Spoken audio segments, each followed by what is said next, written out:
wa taata mwana wa dadi olunaku olwaliro mu Gaziya Obwongo mu Uganda twalina zimwe ey'ebiseera ebyo naye olunaku olwaliro njagala nkulaga kampuni esinga okuyingiza sente ennyingi mu kampuni enzimbi.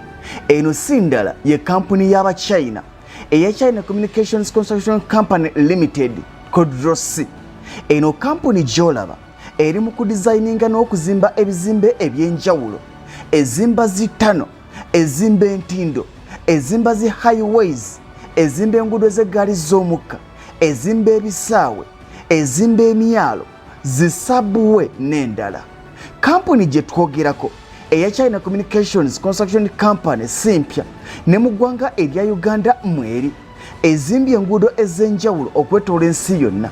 Yatandikawo omwaka 2005 oluvannyuma lw'okugatta kampuni bbiri okwali eya China Road and Bridge Corporation CRBC n'eya China Harbour Engineering Company CHEC kwekola kampuni eya kodrosi mu ggwanga erya China etwalibwa ng'emu ku kampuni ezisinga okuyingiriza eggwanga ery'ensimbi ennyingi. Kampuni eno gye tukwogerako era eyina enkolagana ne John Holland Group okuva mu ggwanga erya Australia era nayo nzimbi. Erina amatabi agawera 208 okwetoola amawanga 123 okwetoola ensi yonna. Erina emirimu gy'ekola mu mawanga 57. Muganda wange ojja kwebuuza nti esangibwawa? Ogisanga ku luguudo lwa 85 de Shengmen Wai Street e Beijing mu ggwanga erya China.